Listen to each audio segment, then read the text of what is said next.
you're never gonna stop me. Sloppy, you really think you got me? Cocky ninjutsu I embody. I'm the copy ninja, call me Hadake Kakashi.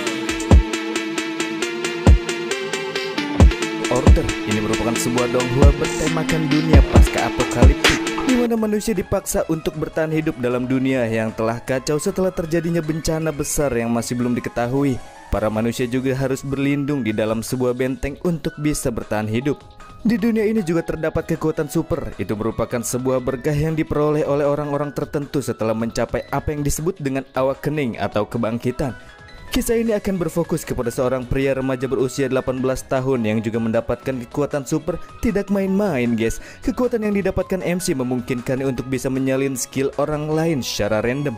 MC di sini juga memiliki sifat yang cerdik dan konyol yang akan semakin menambah keseruan selama jalannya cerita. Lalu bagaimanakah keseruannya? Oke lah kalau begitu, tanpa berlama-lama lagi kita akan langsung saja masuk ke jalur ceritanya.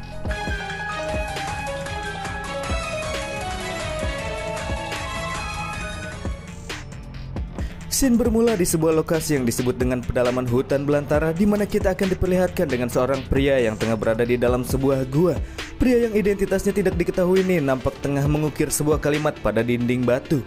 Dan kalimat tersebut berisikan bahwa dia dan kelompoknya melihat kemunculan bayangan aneh. Dan pada akhirnya pria ini kehilangan semua rekan kelompoknya. Kalimat ini menjadi sebuah misteri yang belum terpecahkan di awal cerita.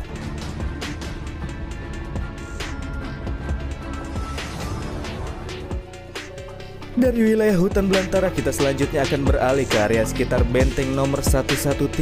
Di sebuah dataran gurun tandus kita akan diperlihatkan dengan seorang gagak yang teralihkan ketika melihat makanan-makanan yang tergeletak di atas permukaan. Di sana juga ada sebuah wajan yang ditopang oleh sebatang kayu. Dan ya, faktanya itu merupakan sebuah jebakan yang sengaja dipasang oleh seorang pria. Dan dia adalah Ren Xiaosu, sang protagonis utama dalam serial ini.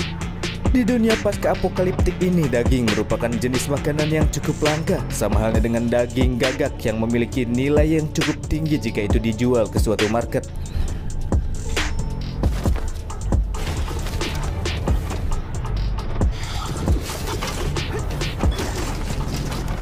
Dan untuk menghentikan si gagak yang melakukan pemberontakan, pada akhirnya Ren pun mencekiknya sampai wafat. Dan di sini ia juga sempat menerima luka di telapak tangannya.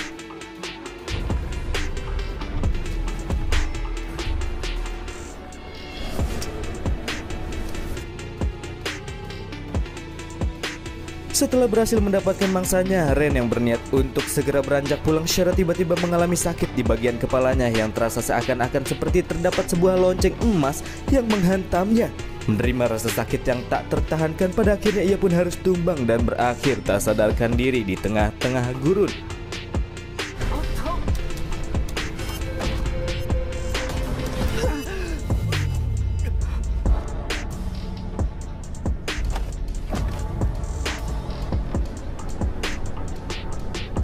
Ketika kembali membuka matanya, Ren Xiaosu kini sudah benar-benar berada di tempat yang berbeda dari tempat sebelumnya.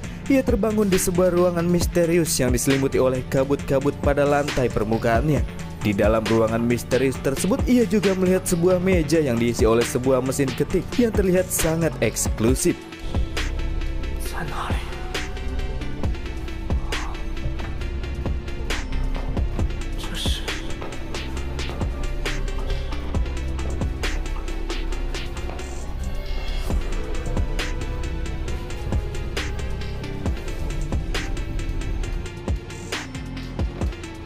Tepat di depan meja tersebut juga terdapat sebuah gerbang berukuran besar, dan ketika disentuh oleh Ren Xiaosu, ia pun langsung kembali terbangun ke dunia nyata. Setelah mendapatkan penglihatan tersebut, ia pun kemudian kembali bergegas pergi, berlari pulang di bawah guyuran hujan dan memanfaatkan wajannya sebagai payung. Namun di tengah-tengah perjalanannya ia dihadang oleh seorang Bang Begal. Di sini Bang Begal meminta mangsa gagak yang baru saja didapatkan oleh Xiaosu. Dan untuk menumbangkan begal tersebut, Xiaosu menggunakan jurus melempar wajan. Di tangan MC, wajan bisa ia manfaatkan untuk melakukan segala hal, guys. Namun di saat yang sama, Xiaosu mendengar suara-suara yang berasal entah dari mana yang memberikannya sebuah misi, di mana Xiaosu diharuskan untuk memberikan mangsa yang ia dapatkan kepada si pembegal. Ia masih belum sadar jika suara tersebut berasal dari mesin ketik yang sebelumnya ia temui ketika pingsan sebelumnya. Karena merasa penasaran dengan apa yang terjadi, pada akhirnya Xiaosu pun kemudian mengikuti arahan dari misi tersebut. Ia kembali menghampiri Bang Begal yang kali itu terlihat merasa ngeri dengan MC seusai merasakan jurus melempar wajan. Namun tanpa diduga, pria yang baru saja ingin ia begal malah memberikan mangsanya yang berharga begitu saja, membuat si begal menganggap jika Xiaosu adalah pria yang sangat baik. Setelah tubuh gagak tersebut disentuh oleh si begal, suara yang berasal dari mesin ketik pun menyatakan jika misi untuk memberikan mangsa kepada orang lain dinyatakan telah selesai. Dan sebagai hadiahnya, Xiaosu mendapatkan selembar kertas skill tingkat dasar. Dan setelah digunakan, kertas skill ini bisa membuat Xiaosu mempelajari skill orang lain secara instan. Setelah mengetahui jika misinya sudah selesai, Xiaosu kemudian membuat sang begal merasa kecewa ketika MC malah kembali mengambil mangsa yang baru saja ia berikan kepada si begal. Ya, tujuan Xiaosu ini ternyata cuma untuk menyelesaikan misinya aja, teman-teman. Dari sini kita tahu kalau MC ini ternyata koplak, guys.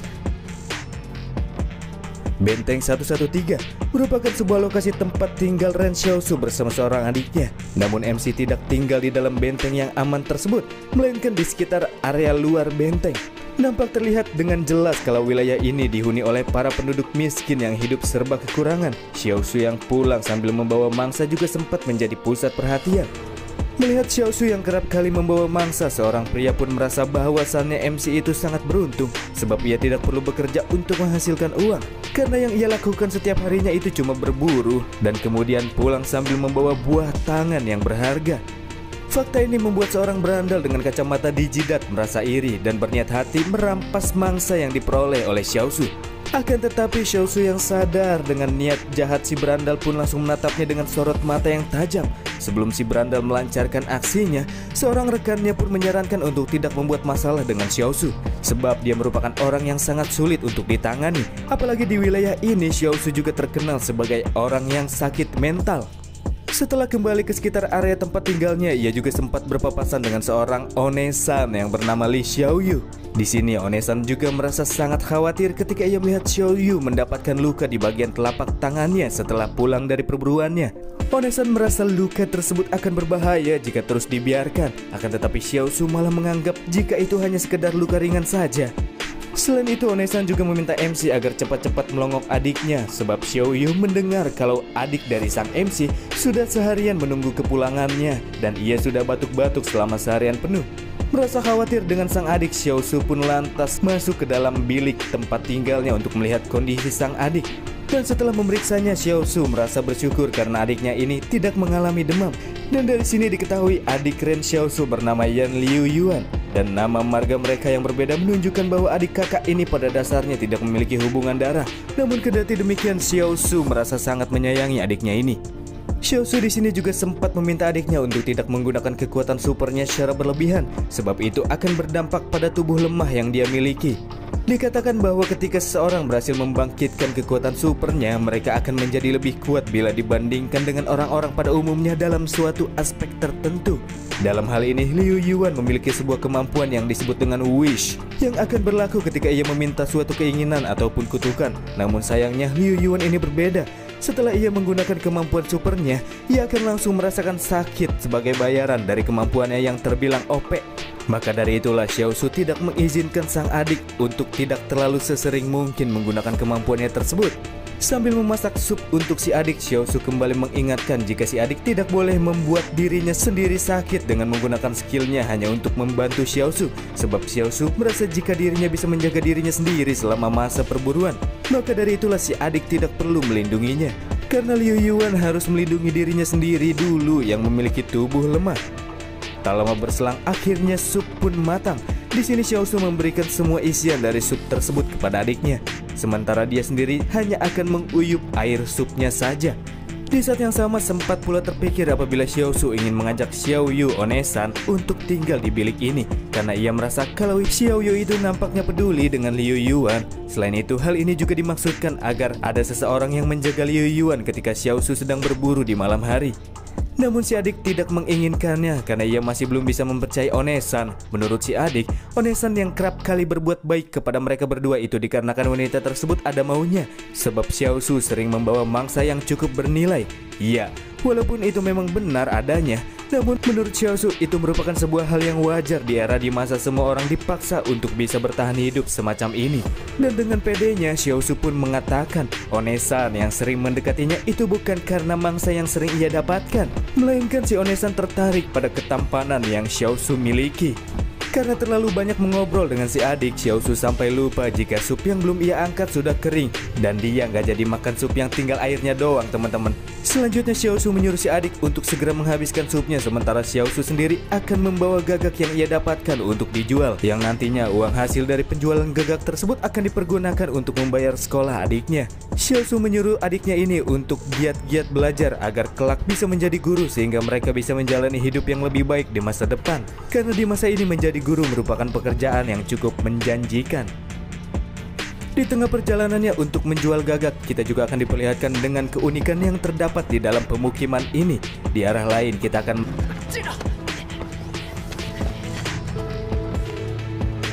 dan juga terlihat pula seorang dokter yang mengabaikan Pak Tua Sekarat begitu saja. Kekacauan semacam ini adalah hal yang normal dan sering terjadi di dalam sekitar area benteng 113 ini. Maka dari itulah Xiaosu di sini nampak terlihat tidak begitu kaget melihatnya. Sampai akhirnya Xiaosu pun tiba di sebuah toko kenalannya. Ini merupakan sebuah toko yang dikelola oleh seorang pria gembul yang bernama Wang Fugui. Setelah menghitung-hitung, Wang Fugui di sini akan memberikan harga 700 yuan untuk gagak yang didapatkan oleh Xiaosu. Akan tetapi Xiaosu menganggap harga itu terlalu rendah. Ia merasa setidaknya gagak ini bisa terjual seharga 900 yuan sebab sekarang hampir memasuki waktu musim dingin, sehingga persediaan daging akan cukup sulit untuk bisa didapatkan. Dan karena Wang Fugui tidak mau menaikkan harga, di sini Xiaosu memakai jurus andalan ibu-ibu nawar, yaitu pura-pura kabur, sambil mengatakan toko lain mungkin akan memberikan harga yang setimpal kepadanya. Dan ya, karena tak mau kehilangan daging gagak tersebut, Wang Fugui pun menghentikan Xiaosu sebelum ia pergi jauh. Wang Fugui selanjutnya bertanya berapa harga gagak tersebut, tapi karena basa-basi itu terlalu membuang-buang waktu, ia pun akan memenuhi harga 900 yuan yang diinginkan oleh Xiaosu sebelumnya. Tapi tidak semudah itu, Gui. Di sini Xiaosu bertanya kalimat terakhir yang diucapkan oleh Fugui sebelumnya. Buang-buang waktu, ucap Fugui. Bukan yang itu, ucap Xiaosu. Dan setelah berpikir sebentar, Fugui mengingat jika kalimat tersebut berbunyi berapakah harga gagak tersebut. Ya, itu. Dan di sini Xiaosu akan menjualnya dengan harga 1.200 yuan. Kampret emang MC. Dan pada akhirnya gagak tersebut pun terjual dengan harga 1.198 yuan karena Fugui punya cuma segitu. Selain itu, di sini Xiaosu juga sempat menanyakan harga obat antibiotik dan obat antiinflamasi, membuat Fugui bersemangat padahal MC baru mau nanya-nanya aja. Dan diketahui tablet antibiotik dibanderol dengan harga 210 yuan. Dan bagi orang yang sakit, setidaknya mereka harus mengkonsumsi antibiotik selama 3 kali dalam 3 hari. Jadi totalnya 620 yuan untuk 3 buah tablet. Karena harga tablet tersebut sangat mahal dan luka di telapak tangan Xiaosu nampaknya sudah tidak terlalu serius, pada akhirnya ia pun tidak jadi membeli obatnya.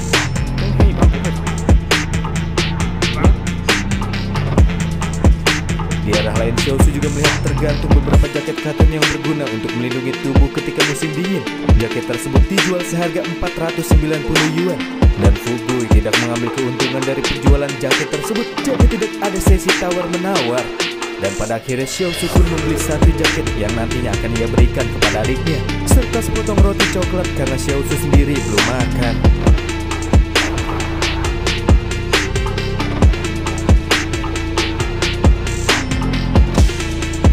Setelah melihat ke arah luar toko, Xiaosu merasa heran kenapa terdapat banyak tentara bayaran yang berkumpul di sana. Dan kemudian dijelaskanlah oleh Fugui bahwa terdapat seorang penyanyi terkenal yang berasal dari benteng ini dan dia bernama Luo Xinyu. Di mana Luo Xinyu ini akan menggelar sebuah tur dan tujuan tur selanjutnya adalah benteng 112. Agar perjalanan penyanyi tersebut tetap aman, disewalah para tentara bayaran ini. Selain itu, yang membuat Fugui merasa heran adalah para tentara bayaran ini memilih rute tercepat untuk pergi ke benteng 112 dengan cara melalui rute Gunung Jingsan. Padahal para tentara bayaran yang selama ini tinggal di dalam benteng ini tidak terlalu akrab dengan tempat berbahaya tersebut. Setelah mendengar Jingsan, Xiaosu kembali teringat akan masa lalu waktu di mana ia pergi ke Jingsan dan diserang oleh kelompok serigala yang sangat berbahaya.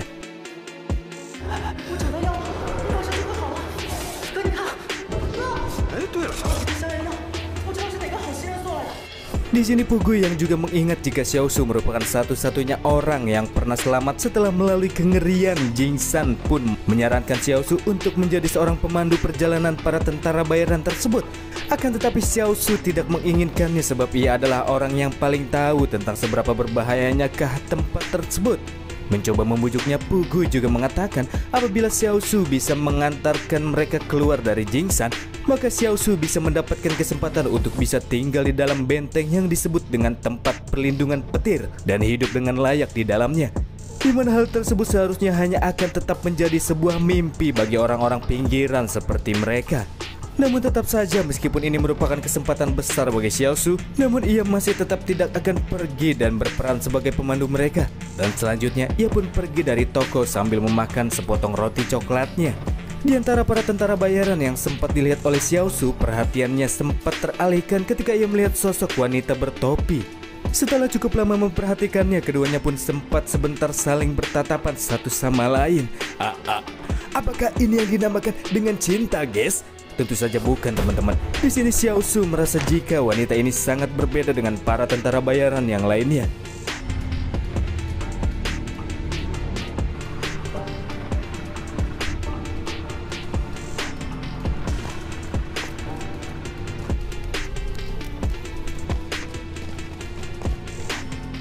Setelah kembali ke biliknya, Xiaosu yang nampak memejamkan matanya kembali masuk ke dalam ruangan yang misterius. Ia juga bertanya-tanya sebenarnya tempat apakah ini? Apakah ini kekuatan supernya yang sudah terbangkitkan? Sebab ia juga kerap kali mendengar tentang orang-orang yang telah berhasil membangkitkan kemampuan supernya. Bahkan adiknya sendiri juga sudah mendapatkan kekuatan super. Namun Xiaosu masih belum mengetahui cara dari penggunaan kekuatan super tersebut. Dan di samping mesin ketik yang terdapat di sana juga hanya ada selembar kertas yang bertuliskan untuk mempelajari sebuah keterampilan dasar. Dan tidak ada tata cara untuk bisa menggunakannya. Di saat yang sama Xiaosu kembali tersadar ketika ia mendengar suara Wang Pugui yang nampaknya membawa beberapa teman. Ya, dia membawa orang-orang dari dalam benteng 113 dan merekomendasikan Xiaosu sebagai pemandu mereka untuk melewati Jingsan. Sepanjang perjalanan Pugui juga terus memuji Xiaosu sebab dia merupakan satu-satunya orang yang bisa kembali dari Jingsan dengan kondisi yang utuh, yang membuatnya menjadi orang terbaik untuk bisa menjadi pemandu perjalanan mereka. Meskipun ia mengatakan bahwa Xiaosu adalah orang yang tepat, akan tetapi sebelumnya Pugui juga sempat mengatakan jika Xiaosu ini juga orang yang sakit mental. Itulah yang membuat pria yang berasal dari dalam tembok ini bertanya-tanya apakah yang dimaksudkan oleh Wang Pugui sebelumnya. Pugui pun menjelaskan bahwa itu bukan apa-apa karena sakit mental yang ia alami merupakan sakit kepala biasa di bagian otaknya yang didapati oleh Xiaosu setelah diserang oleh para serigala. Namun penyakitnya ini takkan membawa masalah ketika ia menjadi seorang pemandu. Pugui selanjutnya memanggil Xiaosu keluar dari biliknya karena ada tamu terhormat yang ingin menemuinya. Namun tiba-tiba saja Xiaosu keluar sambil membawa bangku dan mengucapkan selamat karena ayah dan anak dua-duanya selamat dalam masa persalinan dan bayinya sendiri seberat 3,24 kilo ucapnya. Ia juga menyuruh Pugui untuk memberikan ASI kepada bayi yang padahal itu cuma bangku, teman-teman. Ya, di sini Xiaosu berpura-pura menjadi ODGJ dan pada akhirnya kedua orang yang berasal dari dalam benteng pun langsung cabut setelah mengetahui Pugui malah membawa mereka ke orang ODGJ. 你今天一晚上之内给我找到合适人选，就要出发，少给我们打招呼。这小子就像是。 Di antara para tentara bayaran, Xiaosu juga kembali melihat wanita yang sebelumnya sempat ia lihat dan kekuatan supernya juga mengalami reaksi ketika Xiaosu memperhatikannya. Dan disinilah ia mulai paham tentang bagaimana cara menggunakan kekuatannya. Xiaosu mengaktifkan lembaran kertas skill tingkat dasar untuk mempelajari skill yang dimiliki oleh wanita bertopi. Pada prosesi pembelajaran skill ini, waktu seakan-akan terhenti. Di saat yang sama, muncul pula layar sistem yang memberitahukan bahwa Xiaosu akan mempelajari skill si target secara acak. Dan di antara beberapa skill yang dimiliki oleh wanita bertopi tersebut, di sini Xiaosu mendapatkan skill keterampilan senjata api. Dan dalam waktu yang singkat, ia pun mendapatkan kemampuan menggunakan senjata api yang berada di tingkat lanjutan.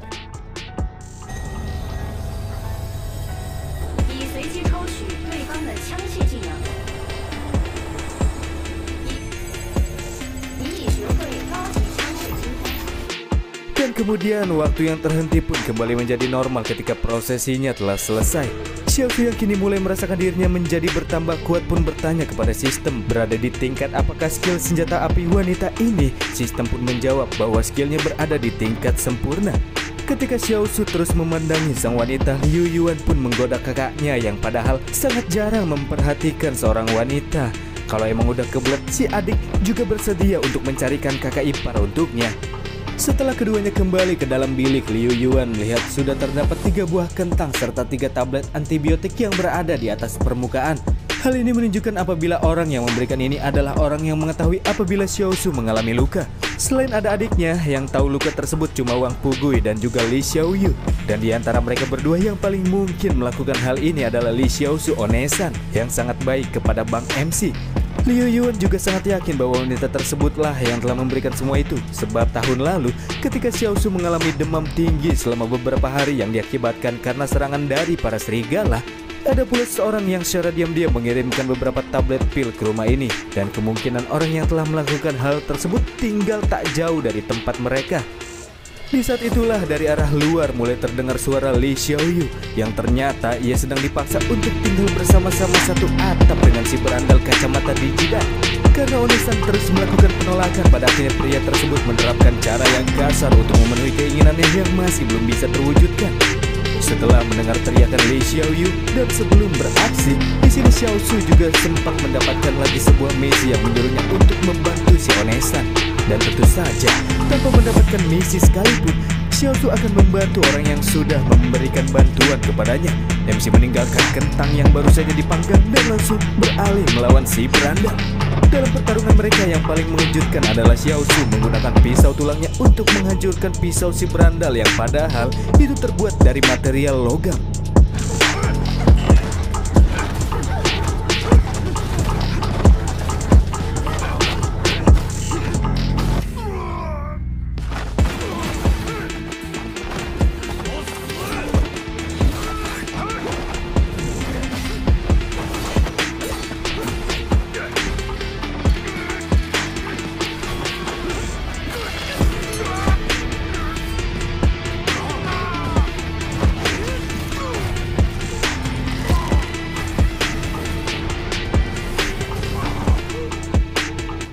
Setelah berhasil menumbangkan si berandal, Xiaosu pun mengambil pecahan senjata milik pria tersebut dan dia akan menghabisi pria berandal tersebut. Namun sebelum menusukkan senjatanya, sistem kembali memberinya misi yang memintanya untuk membebaskan lawannya kali ini. Iya, memang benar di sini Xiaosu tidak jadi menghabisi si berandal tersebut. Namun ia menusuk pecahan pisau tersebut ke bagian pinggang yang bukan menjadi titik vitalnya. Xiaosu juga menyarankan si berandal segera pergi menuju dokter terdekat untuk menjahit lukanya sebelum ia benar-benar wafat.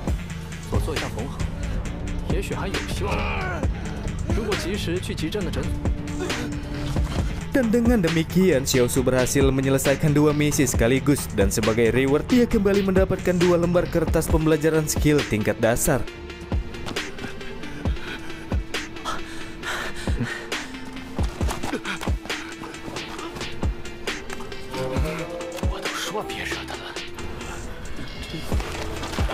Untuk memecah kerumunan di sana, Xiaosu menancapkan pecahan pisau tulangnya, membuat warga yang merasa ngeri langsung beranjak pergi dari TKP. Sesaat setelah kepergian mereka, Xiaosu juga selanjutnya meminta Onesan untuk memanggilnya jika terjadi masalah seperti ini kembali. Selain itu, ia juga menjelaskan meskipun dirinya ini memang tampan, tapi sayangnya ia tidak bisa bersama dengan Onesan. Tapi Xiaosu di sini langsung diskak ketika Onesan mengatakan jika ia cuma menganggap MC sebagai adiknya.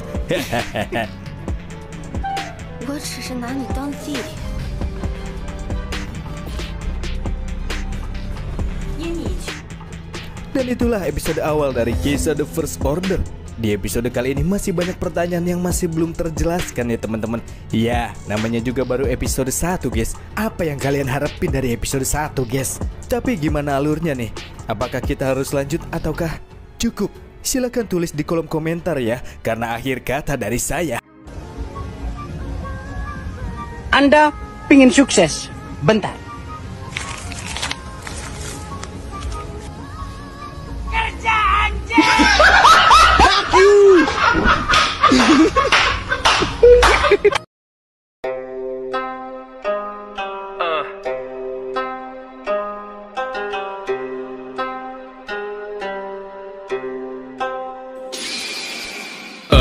Copy me, you're never gonna stop me. Sloppy, you really think you got me? Cocky ninjutsu I embody. I'm the copy ninja, call me Hadake Kakashi.